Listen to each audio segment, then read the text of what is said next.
What up YouTube, it's your boy again, Killstrafe, commentating on another video. This time it's my homie Afflicted playing some King of the Hill on Haven. It's a brilliant video, I hope you guys enjoy it, and I'll do my best to try to keep up with the action and, you know, talk about some shit that will be hopefully interesting.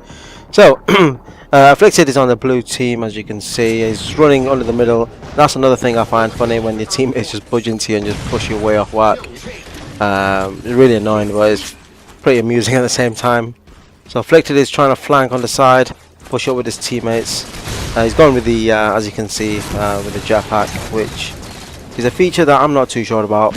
I think, looking back at from Halo 3, I mean, the buzz that you used to get from that would always be the fact that, you know, there's map control, and then you had the weapons control and all that.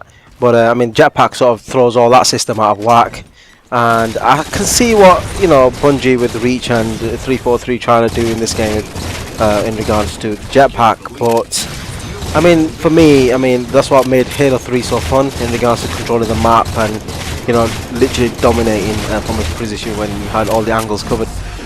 And jetpack sort of throws a spanner in the works to that.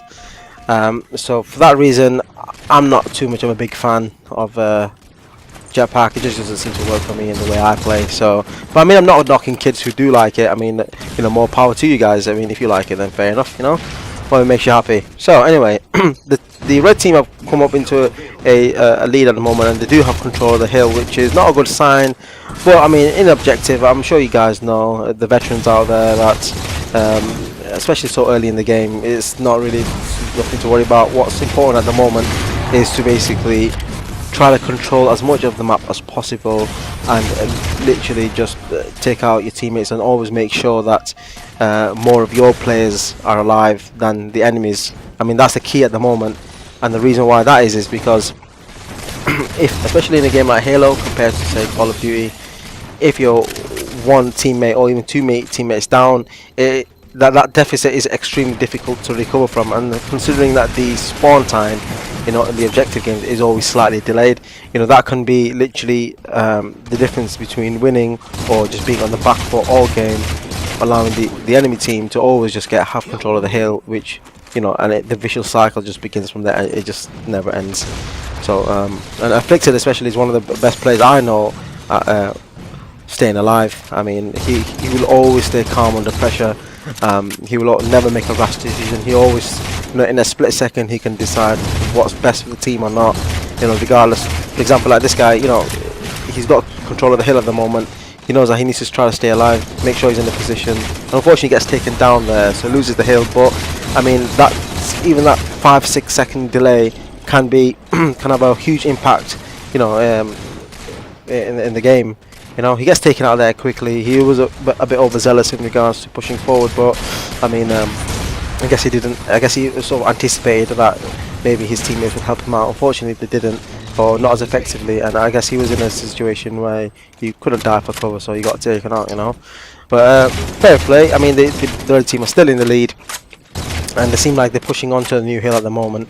The blue team, currently, Afflicted is pushing from middle. That's a good game plan. I mean, in regards to dropping the region down there. But I guess if it was a bit forward, a bit more in the hill, I mean, maybe it would have had more of an impact, and maybe could have prevented Afflicted's death there.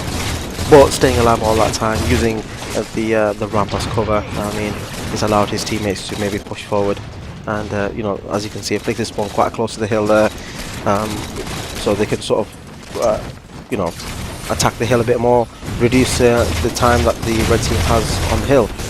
Now, Afflicted noticed that this guy's trying to flank here, but he's already on him real quick. Fortunately, his teammate does get taken out, but it has allowed time to get for Afflicted to get the double kill and also defend the hill as well. You know, gets another nice double kill there. The teammates, the team shot in there, and you know, and the assists in this game, especially in Halo compared to obviously Call of Duty. I mean, assisting is, you get such a thrill from it, you know. In the Call of Duty, if you get an assist, it's just really frowned upon and you get annoyed. But not in Halo. I mean, you get rewarded for it. You feel like you've done something for the team, and it's just I don't know, it's just a different buzz for some reason. I don't know, maybe it's a mental thing, I don't know. Gets a nice double kill there. His teammates are supporting him there, which is fantastic. You know, it's nice to see that the kids are, you know, they're not just sort of lone rangers. You know, what's the most annoying thing is when you got a kid with a sniper, literally just sitting back all game, not supporting his teammates, and you lose because that. Okay, he may have a good KD and this and that, but I mean, what's the point playing a game if you're not playing to win? You know, it's a bit pointless to me, and I find that really frustrating. But this team here, right here.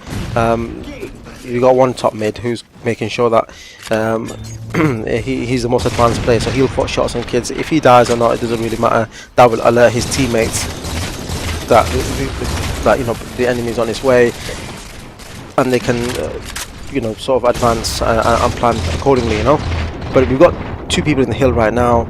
Afflicted's just basically checking his angles. The hill has moved now. I don't know what these guys are doing. I really don't know. I think they think they're playing Infinity Slayer or something. God knows. That's a nice out BR. Get school, son. But yeah, sorry if I sounded like constipated there. Oh, Afflicted thought he had the jetpack there. I guess he realised last minute that he didn't. So yeah, good job, Afflicted. Good job, mate. This is the thing. See, this is what I was referring to earlier on in regards to Afflicted being patient. I mean, if that was me, I would have tried to jump out and Gandhi hop and try to, you know, take him out like an idiot and then die, and then that's just the worst thing ever you could do in an objective game. And this spot where he's at now, as you can see, he got took two kids out, I believe, or did he get an assist? I'm not sure, I can't remember.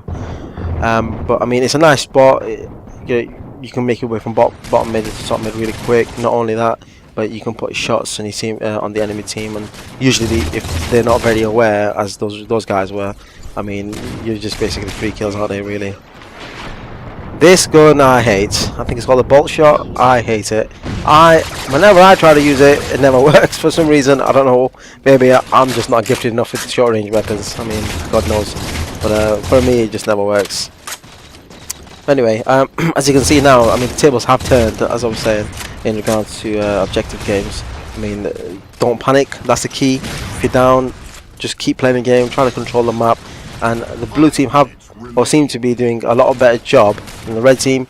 This has allowed them to not only control the hill, but they seem to be getting the points. And the red team, you know, are slowly, you know, losing their advantage to a point where they're not going to be able to catch up. You know, Afflicted once again repping the camouflage right here. You know, it really does put off the enemy team. I mean, I know when I go up against it, it does confuse me in regards to where the enemy is coming from. And then you, not only are you panicking about some invisible dude, but then you've also got the other red dots to worry about. This guy, I mean, gets absolutely pawned. And the killing frenzy bug, which I call it, you know, it's just, I don't know. I think there must be some sort of code in the game, which which has some sort of, which goes something like this. I mean, if you get a killing frenzy, you die. I mean, whenever I get a frenzy, usually the next shot is usually my death. I don't know, maybe you guys can comment on it, tell me your experiences about being on some sort of kill spree, and literally you start advancing really well, all of a sudden boom, you're dead, and it's just so frustrating. You're trying to build on it and you just don't get the opportunity to do so, you know. But so leave a comment, you guys. I mean, tell us if you guys have ever experienced anything of the sort. If you do, just leave a comment below, and you know, we can have a nice little discussion about it. I don't know. No. But anyway, back to the gameplay. Afflicted is controlling the hill quite well. His teammates, I believe it's I Am Legend or something. Oh, that's next to him. Or is it Xavier? No, Valkyrie. Sorry. He's supporting Afflicted really well. Unfortunately, he got absolutely mass grenaded there. I mean, you could be, you know, Halo God and not survive that shit. But you know, they've still got a nice, comfortable lead. It's not, I wouldn't say comfortable. I mean, it is a lead, which can play mind tricks on you, especially when you're losing, and it makes you do crazy things when you're losing. But you know, it's causing the red team to be a bit irrational in regards to their pushes. I mean, this guy, he should have gone in. He's nading. I don't know who he's nading. He could have just, but he would have been more effective if he shot. Afflicted is just watching one of the lifts on the blue side. That's a nice jump. I've used that many a time. I mean, it does mix it up. Can allow you to be a bit unpredictable. And as you can see, he's flanking him now, and he's on with the camo, which disguises his approach. which is an effective use of the camouflage rather than just sitting in a corner, being invisible, waiting for kids hopefully to go by with your scatter shot, should I say. You know, it's quite, but Afflicted is being quite a sneaky beaver, as he would say so himself. Nice team shot in there, as the Afflicted can see. And the score, I mean, they're up by 19 points. The red team may have the control of the hill, but that does get taken out quite quickly. So he makes a slight push. They're spawning on the opposite side. They're not going to win now. And I don't know if you guys noticed, but Afflicted, he tries to avoid running as much as possible. He's not running all the time, you know. And that is the reason why he does that is simply because if you guys ever try it whenever you're playing, if you run and then try to stop real quick, there's a delay in regards to when your aimer, you know, sort of resets itself, and that can be, you know, the difference between literally living or dying simply. So guys, try to avoid running as much as possible. You know, it can, you know, an enemy guy can just literally get 1 or 2 shots off you, and that, you know, if they've got a good strafe, that can be the difference between winning or losing. These guys, they've just literally lost hope, as you can see. I don't know what they're doing, but I mean, if that guy was slightly smarter, maybe he could have won the game. So yeah, I thoroughly enjoyed it. Hope you guys did as well. Please like, subscribe, and comment to this channel right now. It is 11:15, and yeah, kill strafe. Peace. Hope you guys enjoyed the video.